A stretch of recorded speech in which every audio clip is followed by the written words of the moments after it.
We met Steve was taking the short narrative production class at Long Beach State. It's the first day of the semester. The professor has us go around the room, say our name, talk about our favorite movie, maybe a reason why. And we get to Steve, and he says The Gray. And a scoff on our breath go, what, that movie about Liam Neeson fighting the wolves? And he shares this story, an experience, if you will, about why it's his favorite. And I just knew that eventually I'd have to check it out. So hopefully with a little bit of prodding, he'll share that experience with you. Welcome to Dead Cinema. I'm Brian Gillis. And I'm Steven Maltmanex. Like most people, we love going to the theater and catching the latest releases. However, it can sadly put a big dent in your wallet. Fortunately, living in the digital age makes the viewing possibilities endless from the comforts of home. Many of these films that you can see right from your couch, we're ashamed to say we missed, despite labeling ourselves cinephiles. So join us as one or both of us cross off a title from our list of shame. It can be an all-time essential classic, or an underrated piece of cinema that's worth giving a shot. Hell, it might just be some trashy film we want the other's opinion on. So sit tight and join us as we pay off our debts, $1 at a time.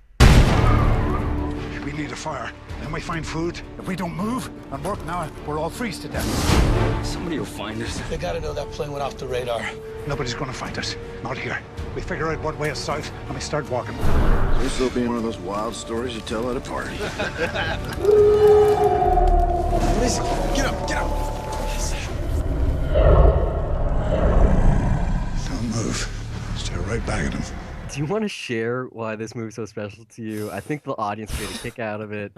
I know it's a personal story, but I just knew this was coming. I mean, okay, this is the well, I picked this movie, so well, this is the thing that's gonna get, I guess that if I have any bias in this episode, and you definitely this is gonna be why. Because when you're talking about something that you consider to be one of your favorite films of all time, and other people just look at you and they go, what is it, that movie where Liam Neeson fights wolves? And exactly. Yeah, so how do you back that up? Let me stop you there. I am not going to bash on this movie. I actually really liked it. I just want you no, to share I your believe experience. You. All right, what happened was I got into an accident that sent me into a coma, and I don't remember waking up. It was a really, really serious head injury, and so for a while, it just... like for an entire year, it really fucked me up mentally, and as my short-term memory was coming back, I couldn't think of a moment where the moment where I found out everything. It was kind of like I knew the whole time I had this accident, and I just felt really, really down about it the entire time. It's scary, knowing that your head's fucked up and that you're powerless to do anything about it, and and that things happen. Yeah, you just wonder if you're going to be a burden and stuff. Like I didn't know if I was going to be able to finish school, and it really. This was the end of high school, right? No. This was this was in the middle of college. Okay, so it happened like right when this movie came out. Yeah, like it was a month before I saw the movie, maybe a little over that time, but yeah, just. I don't want to say I was going to kill myself or anything like that. But you were having the thought. Honestly, I don't think I would have, but there probably would have been something else that that got the thing out of my mind. But you know what? This was the movie that just happened to do it. So it was just a really, really fucked up time for me. And when this came out, I just had certain things affirmed for me. But I'm not going to be using that as a crutch for what I think this movie actually does right. So that's that right there. How many times, ballpark, have you seen this movie? God, I don't know. How many times did you see it in theaters? Oh, just once in theaters. Just once? Yeah, just once. But I probably just under 10 times. I mean, you're coming out of this traumatic experience. What made you go out and see this one out of all the movies? Oh, no, this was unexpected, honestly, because I just I just went to see movies at midnight with friends. That's just something that I did. Seeing the ads and everything for this going in. The joke was we're seeing a Liam Neeson movie called Wolf Punchers. So yeah, the expectation was that I was going to see something that was going to be badass. I did not expect it to be the movie that I ended up and emotional, and life affirming. Yeah, I didn't expect that to be that at all. But yeah, when I did get that, you fucking bet your ass I was into it. So yeah, I basically had no intention to ever watch this outside of, and like I said in the intro, you shared this experience in Dave O'Brien's class, and I was like, well, maybe I'll have to check this out eventually. Yeah, when you title a story "The Movie That Saved My Life," then that kind of gets people's attention automatically. Yeah, it's funny though because I actually saw the ending to this years ago. It was like right when it came on Netflix. So it was like 2012. Like I'm pretty sure we were in the same class at the same time when I saw the ending. And I come home and Hyro, who we've mentioned on the show a couple of times, he's watching Legray, and it's literally just the final scene. Like I didn't understand. There was no context. I just saw him, make these fists and go into war, and it ended. I was like, what is this shit? I was like, I'm never gonna watch this movie. It ends like that. There's no fight. I'm not gonna watch this. But now, in context, when there's a hour and 55 minutes of build up before that moment. It is a lot more powerful, and it's the only way they could have done it. I read something really interesting online. Roger Ebert, when he saw this, it left such an impression that the film that he watched immediately after this one, he walked out after like 30 minutes because he knew that he had to let the gray simmer. Like he had to let it sit with him. He couldn't just watch It does another that. piece of escape. Yeah, it does Yeah. do that. Like you kind of made this joke off air, but the way The Revenant is kind of advertised is how this movie actually is. There's not like this isn't Leo just walking around in the snow, not saying a goddamn thing for 2 hours trying to get revenge. Like this is that same movie, except it's man versus nature, not man versus man in nature. Yeah, And I it's mean, and crazy. there This isn't really much of a tale of vengeance there. Or I don't know. It's kind of I like to think because of the way that it opens when he shoots that wolf, and then there's that moment where they howl back uh, at him. It's like I was thinking of that this time, like, oh well, I that's a tale of revenge. But then I I don't think thought so. watching this again, Those wolves oh probably yeah, aren't even related because he said 30-mile no, but hey, radius. it's a fun thought, Yeah, it Yeah. definitely is. Like it could work that way, the way, films have foreshadowing and it kind of sets up that, he has experience killing these wolves. Yeah. But Speaking of which, though, that opening, just a funny little tidbit. That what really happened, the way that they originally shot that, was that it wasn't the wolves howling back at him that made him put his gun down. There's a deleted scene on the Blu-ray, and it's absolutely horrible. What happens is that a polar bear comes up to him, really, like just shows up in the scene, and he points the gun at it, like all scared. It looks like one of those Coca-Cola polar bears that's about to hand him a I bet. Coca-Cola. Like I'm so glad. What happened is that they changed the scene while in editing and just added the sound of the wolves, and it's so much more effective that way because it's pretty much like they're calling him out. Speaking of the sound, I listened to this with my surround sound headphones. Uh The mixing is amazing. Like it really sets up this spooky atmosphere. Like the wolf scenes in the first half are actually scary. huh. And just all throughout, like it's really, really great sounds at the Those end jump with the scares river. really get to you, huh? They're really effective, yeah. And that's what's special about this movie. Like it is in a sense a scary movie, especially that first half. But it's a realistic scary. It's not It Follows or The Babadook or a slasher film. There's not some supernatural monster trying to kill these characters. These are just humans out in nature trying to survive, and there are primal animals trying to fuck them up and get dinner. It's just Um, their way. just their way, which apparently the ASPCA is not for. And it's like, well, I'm pretty sure that these wolves would have done this real thing out in the frontier of Alaska, in the middle of nowhere. I'm pretty sure they would be hunting them. But they can think what they want, sure, whatever. There's this really funny line. You probably didn't catch it, even if you've. By the way, you didn't say ballpark. How many times do you think you've seen this? It's under 10, I think. Yeah. Definitely over 5. But yeah, there's this line like right in the middle after the plane crashes here, and the guys are talking about, eating the guys around them. Because I'm thinking this whole time, I'm Oh, like, why do they have to find food? There's fucking how many people dead around them? Like they're just gonna disintegrate. They're not gonna get a burial. And so Diaz says it'd be like that movie Alive where they start eating each other with the guy from Training Day. I've definitely talked about that show on air before. I've seen like 20 minutes of it, but it's a tale, a true story about the Argentinian national soccer team. They're like flying over the Andes and their plane crashes, and so they have to start eating each other to survive. And it was like a big thing in the mid '90s. The movie wasn't quite my tempo, but it would have been a totally different movie, and it could have fit within Adi Shankar's repertoire. if they actually had ate their passengers. I know what line you're talking about, but no, Yeah. I didn't know that. In fact, this time, having finally seen Grizzly Man, I understood that line too this time. Did they do a Grizzlyland Yeah, joke? no, Joe Anderson, talks about the movie. He says the movie where the fag hangs out with bears. That's Oh, something along the that lines. like went right Yeah, over that's my right head. I didn't before catch their, that. Grizzly Man. That's yeah. a good movie. I saw that like 5 months ago. Little tidbit here before we get into the real conversation. Dermot Mulroney, this is his second appearance in this Death to Cinema series. And what else? He was in About Schmidt with the mullet. He was the husband. Oh yeah. Yeah.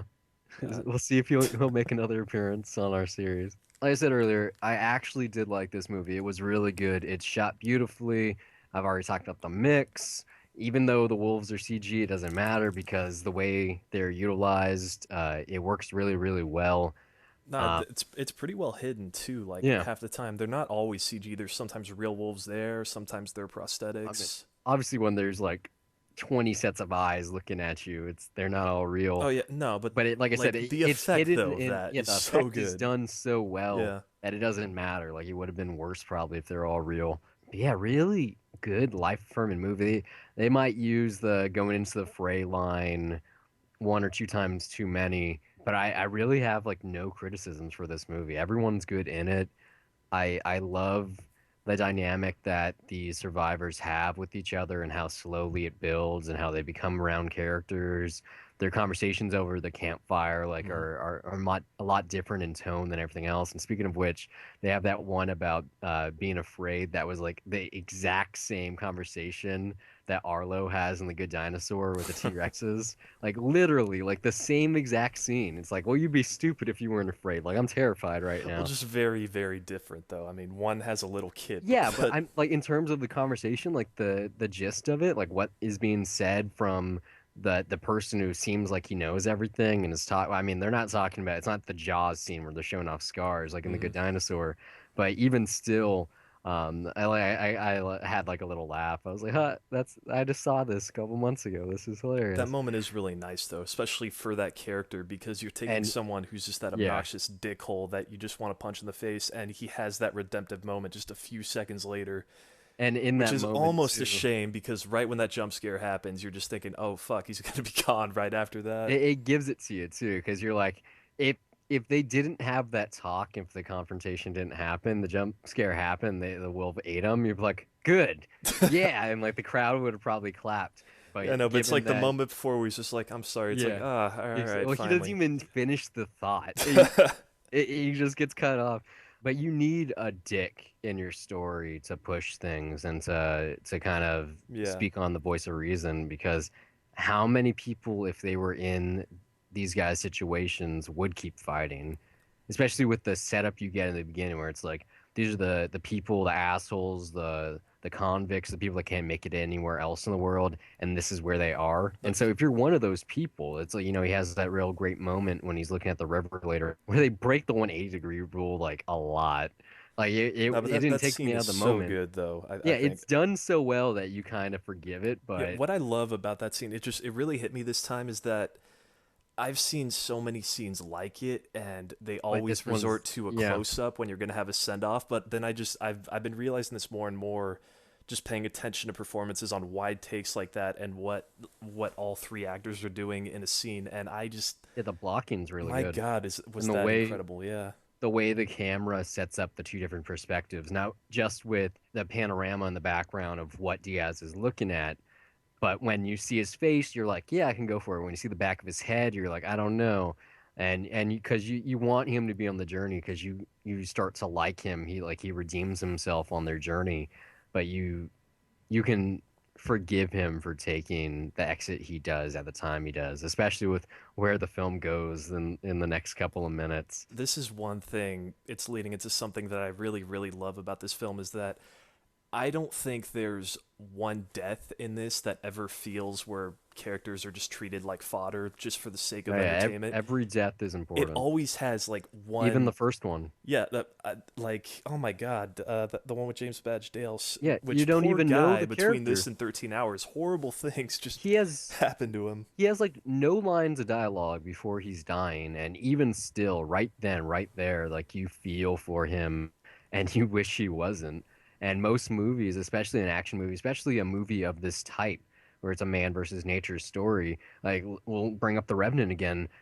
When people are dying in that movie, you're like, hey, like someone died, someone died, someone died. Yeah. Like you don't give a shit about anyone besides Leo. And then even still, you don't have much to go with. Like it's like, oh, his son died. Spoiler, it doesn't matter. You already know that. You've seen the trailer. You've probably seen it anyway. But like this one, like everyone really No, matters. I think right off the bat, though, it's that first death where you just realize it doesn't matter if he's not necessarily an important character. The way that that's Yeah. handled is like, Hmm. this is a human being that is dying, and right off the spot, you just like just that line, "You're going to die." That's what's happening. Like, how do you Yeah. react to that? Like, there's that pause right there where everyone has to quickly just react and accept that as reality, and it's just the way that that scene is handled. It's like that's if I'm ever in a situation that's similar, I wish I could face death that peacefully, but like that's fucking scary, It's and weird. also weirdly beautiful at the same time. As I was looking at Joe Carnahan's IMDb page before we started recording, I've seen like everything he's done besides Stretch in his Yeah. TV shows, and this is so wildly different from his other stuff, The A Team and Smoking Aces. I haven't seen Stretch, but I know it's a comedy about a limo driver. You know, he's got that reputation of doing like these really tough guy macho Yeah, movies, or like on the over the surface top, they appear more that way. like yeah, like hyper real Yeah, like this action was sort of movies. sold that way, which it really It shouldn't have really, been, really but isn't. Like, this is a very emotional, very personal journey through the wilderness. And we can talk about Diaz again. Did you notice that he has a no moss tattoo yeah, on his neck? yeah, no, That's just great you characterization. see it quite a few times, and even Liam Neeson says the line "No Moss." Yeah, I didn't. Oh, yeah, at the fire. Yeah, yeah, yeah, yeah. yeah. No, I mean you see it a few times. Well, you've seen this a few times. No, no, This is my I've first I've watch, spotted it and the I got first that. time. Like in Did high you? def, it's not. I think the first time it's on screen, it's focused on the tattoo, and then it goes up to his face It's just that while that's they're in the some wreckage. great Yeah. screenwriting that really comes like full circle in terms of his character like that. And I've talked about this before, maybe on air, but definitely with people, it's concrete characterization. When you see someone wearing a t-shirt in a movie or in life, you just automatically know, or at least you hope anyway, that that means something about them. It's like, oh, that's their favorite band. That's my favorite band. I want to go meet them. I want to talk to them. And here it's a tattoo, and it's like one of the few things in the movie that's actually like that because everyone's wearing, just generic clothing or like fur. They're not really talking about themselves. It's like, oh, one person's playing Nintendo 3DS for a second. But yeah, just I can't. It's a. I really wish I'd seen this when it was on Netflix years Well, ago. you've seen it now, finally. I have seen it now. This is debt to cinema. It was on my list of shame for a reason, and it was only because of you. You should totally try to turn the tide on this movie. You should try to make people, or maybe It's we can tough with this to. episode. It's really tough though It's to make good. people This want to is the watch it. Liam Neeson Wolf movie, Like that's how it is. That's how it was publicized. That's how it was marketed. That's if you saw the trailer, that's the idea you get from it. You know, I mean, even in school, like there's been times where I've just been at the Nugget, just having a drink with people, and then Uh-huh. it casually gets brought Me. up in conversation, and even people that no, not just you, other people, like. God, there was this girl this one time that I was kind of into, but then she started saying that she was watching the movie on Netflix and that she was just really Uh-huh. bored, and then she's like, yeah, and then I woke up and Liam Neeson was just punching a wolf or whatever, and I just that hurt, but I didn't say anything back. Like you just don't appreciate good cinema or anything. That was what was going through Basically, my head. But yeah, that I kind mean of reminds me. that's just the reaction I expect out of people from this Exactly. movie. It's kind of like this conversation I had once with like first semester of college. And this guy, he was like a couple years older than me. I'm talking to him because I was like, oh, he watches a lot of movies. I watched a lot of movies. He was like the first peer I think I had, or like at least I thought he was my peer. And so I was like, oh, who's some of your favorite directors? And he gave like the obvious choices, like, oh, I like Spielberg, and Yeah, I like Quentin so and so. Tarantino. Yeah. Exactly. And so he's like, what about you? I was like, oh, Spike Lee, Kevin Smith, Richard Linklater. He's like, I don't like Kevin Smith. And I was like, why? He's like, I tried to watch Clerks once. And I was like, well, what about like Chasing Amy or something? It was like, it was below him. I can't watch one of those movies. Like I'm into good cinema. And that's the same kind of idea that this movie has. It's really weird. Like there's a really bad reputation it has. And now like I said, I really wish it didn't. And hopefully if you're listening to this, Yeah, you will give it a shot because I would buy this for $1, and Steve definitely would for personal reasons. Yeah. I mean, Uh, it's tough to recommend strictly for that reason, but I could honestly, I do feel just beyond that, my criteria for movies that tend to be my favorite movies of all time is that they have to feel like perfect movies. And in that sense, what I this mean, does feel like a perfect yeah, I movie. mean, like you just said it, you can't think of anything that's wrong with it, and I feel like everything is on note for what it's supposed to be. Like there Hmm. isn't one performance that's necessarily a standout above the other one. Liam Neeson's just the lead, so obviously that's the one that gets the most attention, but everyone here is working in service of the narrative. Like visually it's beautiful and sound-wise it's pretty amazing, but it's never upstaging anything else that's working to make the narrative work. Everything is working together and just coming together perfectly. And it's never boring. It's constantly moving. The characters are always trying to get somewhere. They're never complacent. You're constantly learning something new about them. Just a very rounded film, like very, very solid.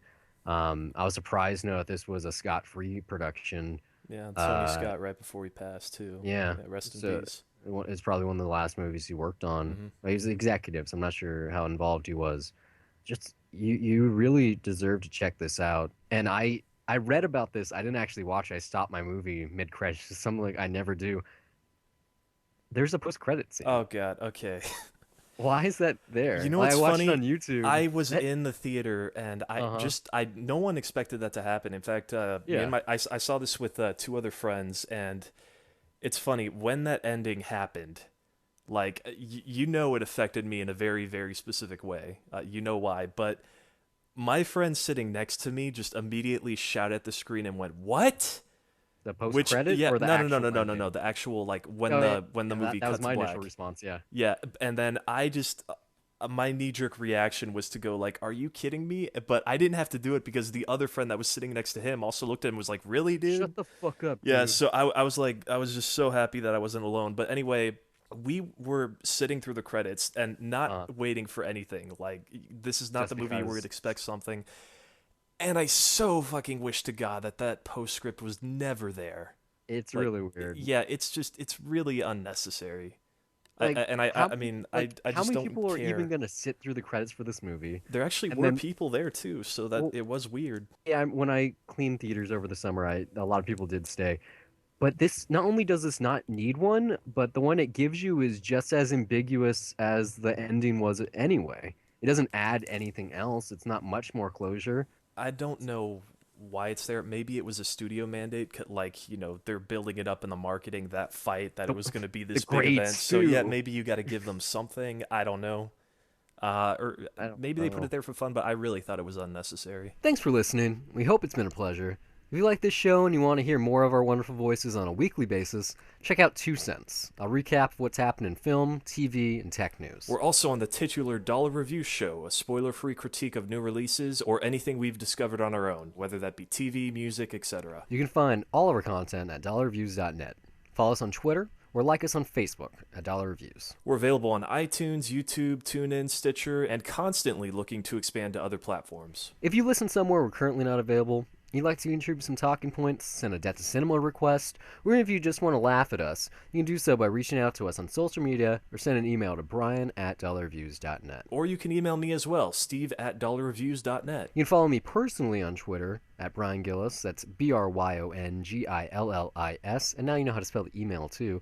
And also under the same name on the lovely site Letterboxd, which acts as my film diary, where I rate films I'm watching, write the occasional review, and even sometimes compile lists. You can also find me on Twitter at s_mtx, and also follow my film diary at Letterboxd under the same name, where I log everything I watch and sometimes write brief reviews. That's it for this week. Until next time, keep the change.